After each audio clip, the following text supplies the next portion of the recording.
This is the Creating Wealth Through Self-Storage show by Mark Helm. Nothing Mark shares with you guarantees your success in the self-storage business. This is for informational purposes only. There are no calls to action, and nothing said or implied is a call for investment money into self-storage or any other asset class. You are responsible for your success in the self-storage business or any endeavor in life. Enjoy the show, and here is Mark Helm. Last week in episode 451, we talked about how the chaos out of Washington combined with the mixed economic signals are causing a lot of people and some investors to sit on the sidelines. But for those who can make quick decisions and move quick and move nimbly and pivot, this could be a time for opportunity in the self-storage space. But one thing I can guarantee you is that construction costs are going up. Let's talk about that and the impact for the small investor in the self-storage space today and things to do that can minimize that impact. My name's Mark Helm. I'm the author of Creating Wealth Through Self-Storage, and I'm hosting an online, virtual, live self-storage boot camp March 21 and 22. And what we're touching on in this episode, we're going to go in more depth in this boot camp. You can find out more about it at a link that will be in the comment section on YouTube and a hyperlink in the text at episode 452, Creating Wealth Through Self-Storage.com. I hope to see you there. But I can almost guarantee construction costs are going up, not going down, for two main reasons. One, the tariffs. Why in the world are we doing that when we are in a global economy with a global supply chain, but we have tariffs? Those are going to cause the cost of steel, which is a major component in the self-storage construction, to go up. How much? Who knows? Before the first tariffs went in, I was building single-story self-storage construction in expansions at $50, $45 to $53 a square foot. Today, I'm like pushing on it to keep it $75 to $80 a square foot or under. Most people are paying more than that. So with the new round of tariffs, who knows? And the immigration policies are going to cause a real shortage in the labor pool for certain trades in the self-storage construction business. And given the effect tariffs are going to have on the economy, I don't see interest rates coming down because I see inflation where it's at or probably going up. Remember what happened when tariffs first hit? The price of foreign steel went up. All that did was allow the domestic manufacturers to be able to raise their prices, which they did. So as a small investor, what are we to do in this environment? Sit on the sidelines? Well, maybe, valid approach, but why not try to take advantage of it? The real key is to be able to construct and keep your numbers to a certain point where the projects can actually work.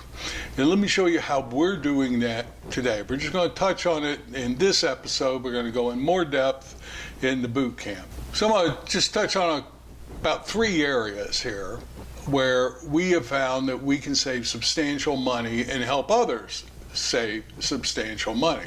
And first is in the planning and development approval phase. It is nothing, I mean nothing. For a small investor, let's say doing a 40,000 to 50,000 square foot facility, to spend $200,000 on architectural engineering fees. I've seen it over and over and over again. Unless we're building a large, multi-story, 100% climate control, 10 million and up kind of project, and we are doing not large multi-story, but a few 10 million and up projects right now, but we don't.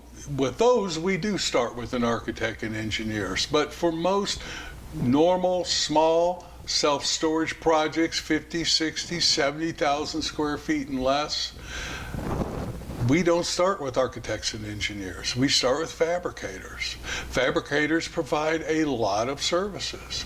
They provide not only the fabrication of the steel system itself and putting the steel system up if you want it, they also provide plans, building plans, structural plans, something I don't have to pay an architect for. Typically, we start with the fabricators, get layouts, then we run those layouts by engineers. Then once the engineers bless them based on the site, we will use architects at certain stages of the process, but we usually pay those architects on an hourly rate, and what they're doing is they're reacting and adding stuff to plans that we need to get development approval and building plans that are approved from the local municipalities. We usually use engineers to drive the approval process. Yes, it might take a little longer, but by using this method, we're spending 60 to 100,000, sometimes even less than that, on architectural and engineering cost on a project. And let's talk about fabricators for a minute. One thing that's been a real positive over the past few years is there are a lot of new fabricators that have come into the self-storage space.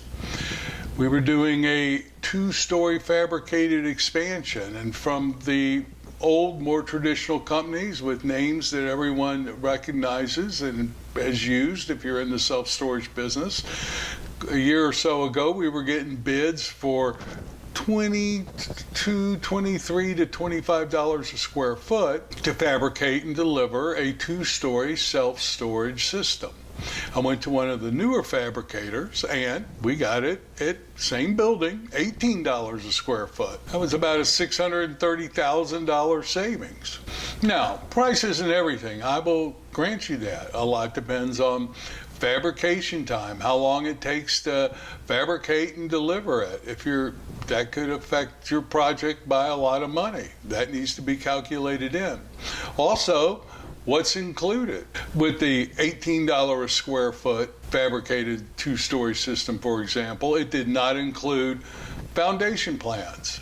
So we had to pay an engineer an additional $6,000 to generate those foundation plans. Those are usually included with some of the other fabricators we've used in the past.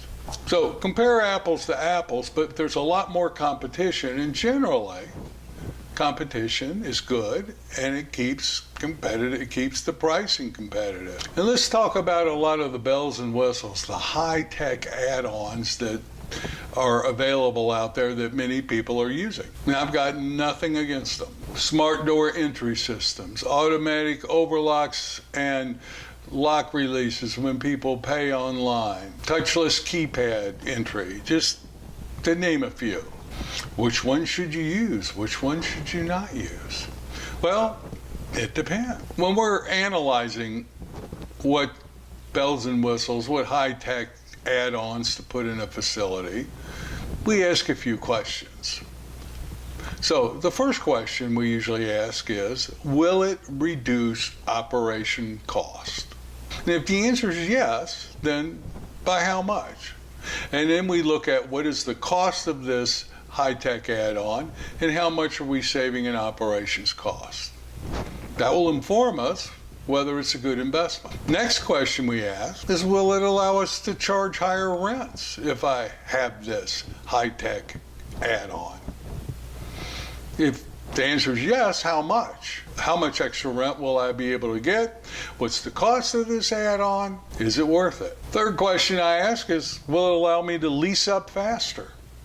If the answer is yes, then I run the scenario at a faster absorption rate, see how much that impacts the negative cash flow or the positive cash flow, and thus creating more value. And I compare it to the cost of putting that tech add-on in to rent up faster and see if it's worth it. At the end of the day, a ready, willing, and able buyer isn't going to pay more just because you have these high-tech add-ons.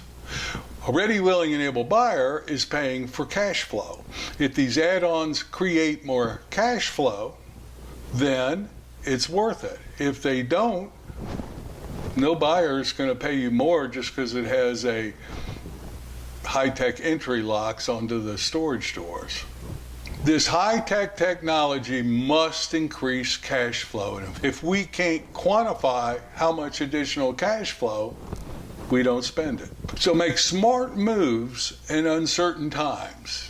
I don't expect much stability out of Washington over the next few years, but as small investors, we need to have strategies, be able to pivot, and be able to execute effectively. And we need to watch every cent. A few cents per square foot can make the difference today in whether you're able to do a expansion or conversion or an acquisition or not. But if you're willing to design a strategy based around what's happening now and implement some of these cost-saving ideas as you do your expansions and conversions, this could be a real opportunity. As people sit on the sidelines waiting to see what's going to happen, we may be able to swoop in and get projects at a lower cost than we would a couple years ago. We'll be covering exactly how to do this in the boot camp, March 21 and 22. Again, there's a link to find out more about it and to put yourself in. And I hope to see you there. And whether you're there in the boot camp or not, I hope this episode has helped you in planning your 2025 storage strategy. Thanks a lot, and I look forward to being with you again soon.